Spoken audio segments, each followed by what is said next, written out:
Welcome back to ReadingBear. Today, we will take a look at some new malicious compliance stories.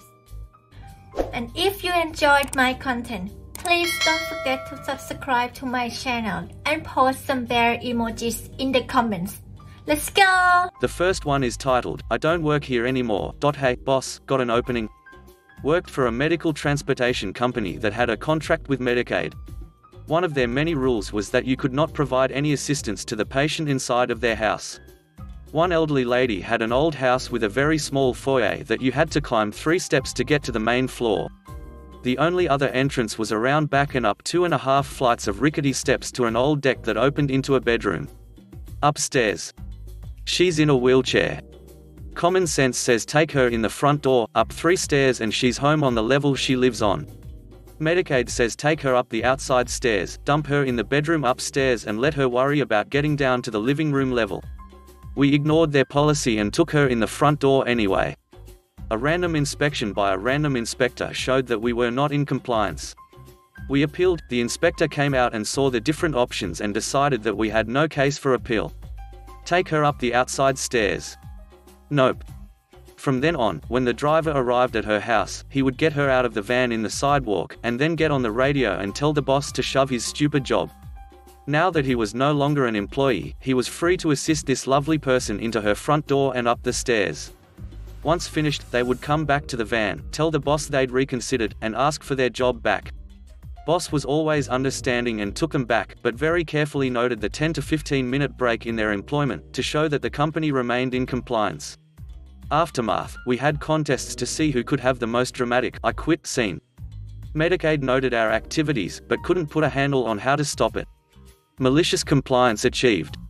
The next one is titled, I will ask you if I need any help. I know what I'm doing. Hey. Big Mama here with yet another MC call center story. So I received a call from an older gentleman that recently purchased a virtual assistant, K-Zone Karen Echo, product name altered to protect the company from ridicule. He already had K-Zone rep on the line helping him with the setup, so I mostly spoke to him. He wanted me to check on the internet and provide them with customer's Wi-Fi password, which I did after authenticating the customer, of course. Just from this short interaction I could tell that the rep is probably quite new, as he didn't sound too confident and was messing up his terminology. I asked the customer if he would like me to stick around in case they need anything else, and he agreed, but the K-Zone rep was not happy about that. K-Zone rep, Mr. Customer, I have all the information I needed, there is no reason to waste his time. Me, oh no worries, we have customers calling about these Karens all the time, I would love to learn more about the setup process from a professional. K-Zone rep, sure, no problem. Customer, oh you guys are great. With 2 of you working on it, I'm sure it will be fixed soon. K-Zone rep, as I said, I have all the necessary info already, but if I need anything else, I will ask. Me, I'll be here. So there they were, working on the setup, and I was just chilling and listening. I googled the Karen Echo setup guide, and the rep was clearly following the same steps with the customer, but wasn't really doing a great job. He knew the steps and the process but was quite bad at working with the customer, explaining to him what was needed from his end and leaving this older gentleman confused at times. This is a skill that takes time. Identifying what kind of customer you are working with and how to talk to him so he understands is sometimes not easy. The call was getting longer and longer, creeping on 1 hour mark, and Karen was still refusing to connect. From customer's description I noticed he might be working with his TV receiver instead of his modem, so I stepped in. Me, sorry to interrupt Mr. Customer, I might have spotted the problem. Can you describe to me the black modem box you are working with?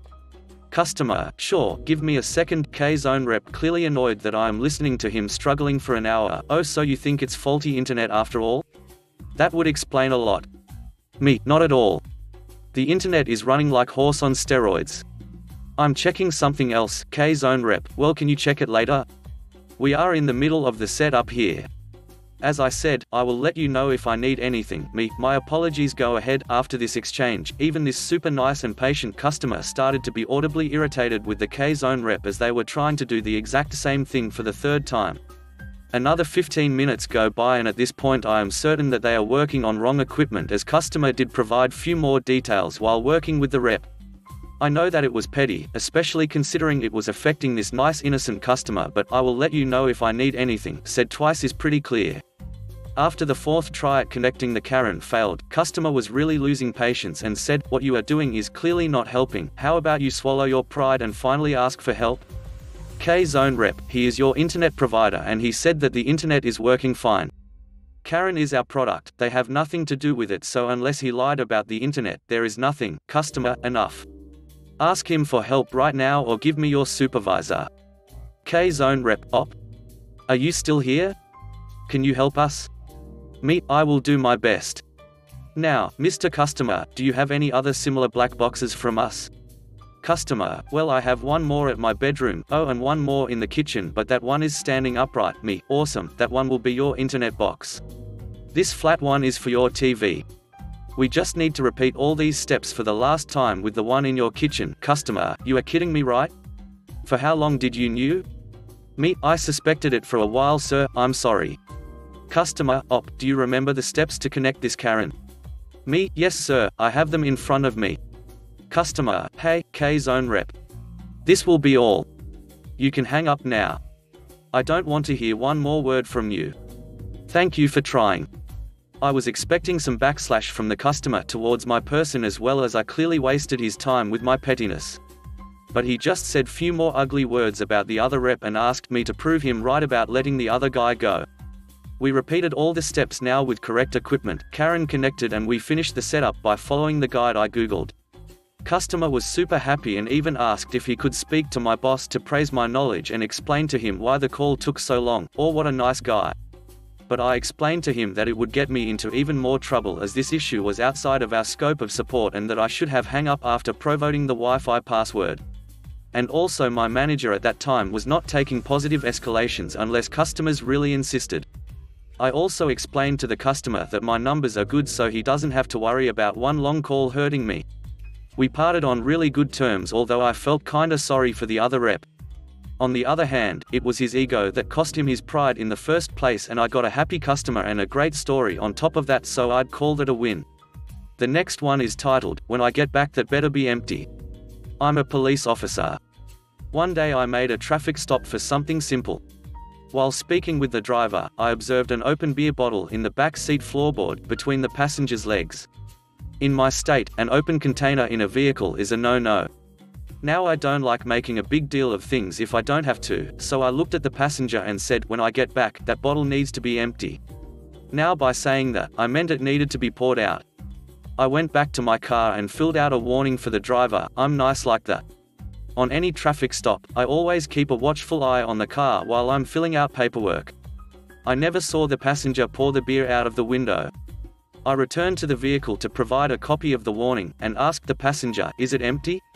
He replied with an enthusiastic, "Yeah man. It's gone," and held up the empty bottle. Yes, it was empty. No, he did not pour it out. I guess I'll be more specific next time. The next one is titled, Grocery Needs All of My Banana Boxes? Here, have them all. I work in a grocery store, stocking fresh produce about 5 days a week.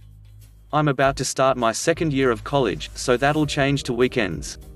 As a produce person, you'll know that we go through many boxes of bananas a day, 16 boxes on average, so definitely a lot of those boxes will get thrown out. One fine day, I was about to throw away some banana boxes after stocking them on the display. But a manager, that isn't my manager but is a manager nonetheless, walks up to me midway and strikes up conversation with me before telling me, "Oh yeah, just letting you know that we need banana boxes, so don't throw them out." I told the manager that we go through so many of those boxes a day, and the manager said, "Okay, but just don't throw them out. We need them, since grocery uses them for returns. The manager needs those banana boxes, they'll get them all." I placed the 6 banana boxes I had on me on the floor and went on to tell my team and my manager the message I was just given. 2 days pass, I do a closing shift, and I see a massive fort of about 40 banana boxes just stacked neatly on the floor of the warehouse. I add another 6 onto the pile, throw the rest of my cardboard away and walk off. But not before laughing with co-workers from another department about it and taking a picture of it. I come in the next day and find the fort completely gone. I was then told they had to throw it all away, and a supervisor clarified that they only need a few every now and then.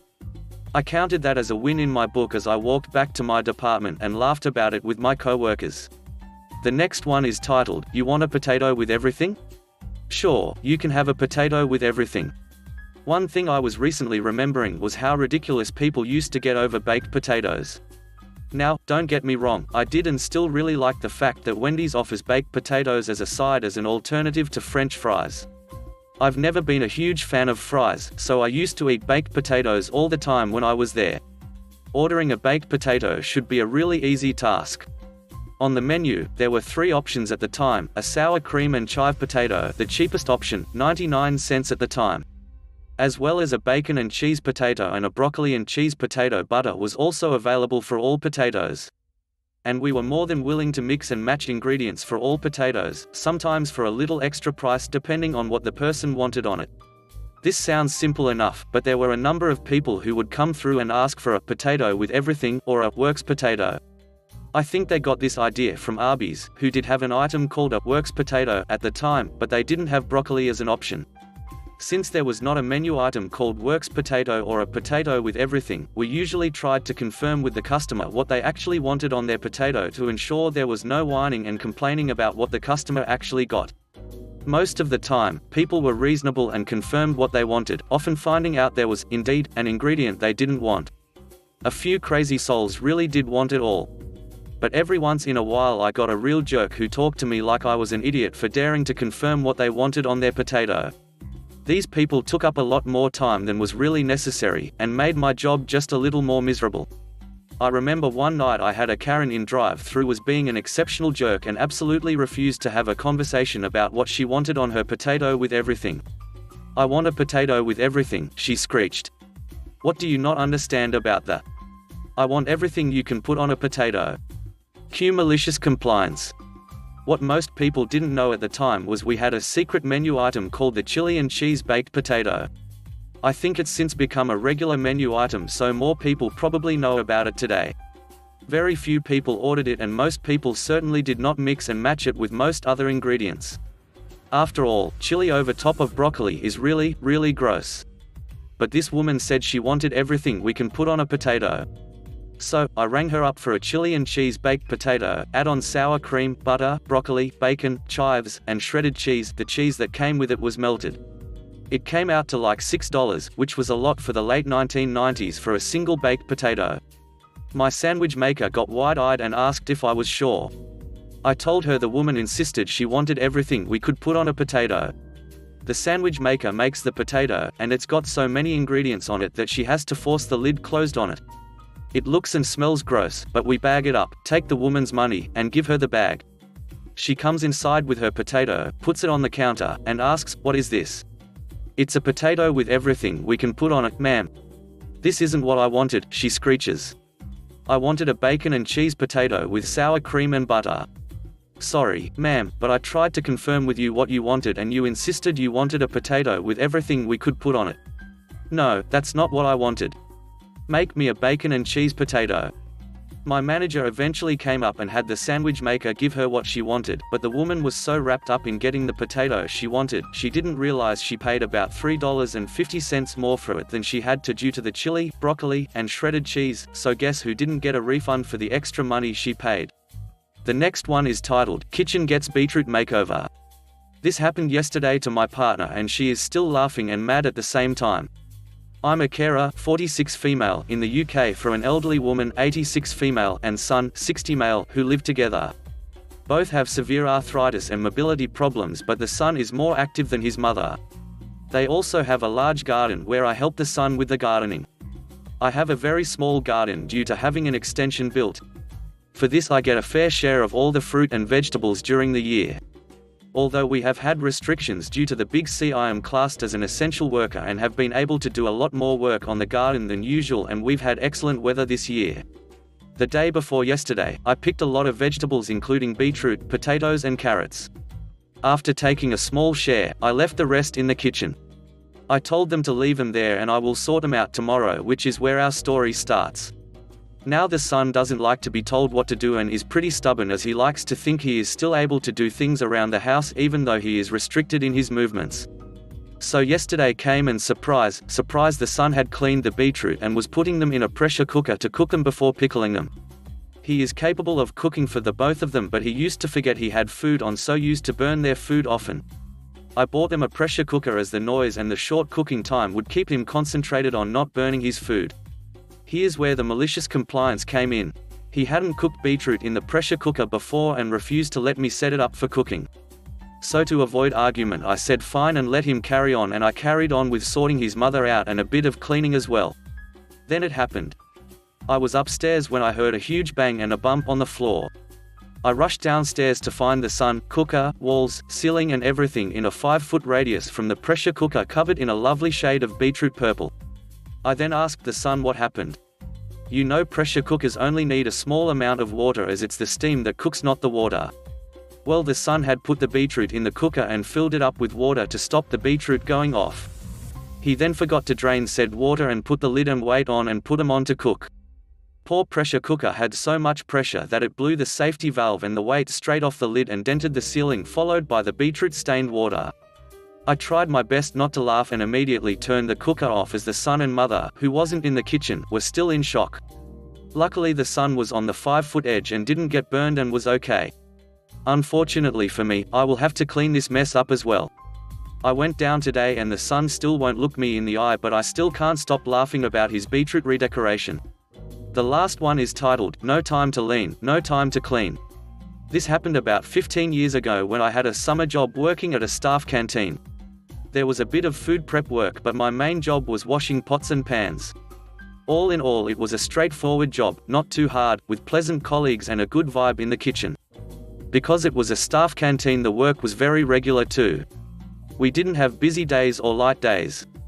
The same amount of food got made every day and the menu didn't vary that much, so I always had the same amount of washing up to do. When I first arrived, I was set on making a great impression by doing the best job possible in my shift.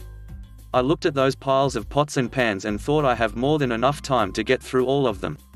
Plus they were covered with burn marks.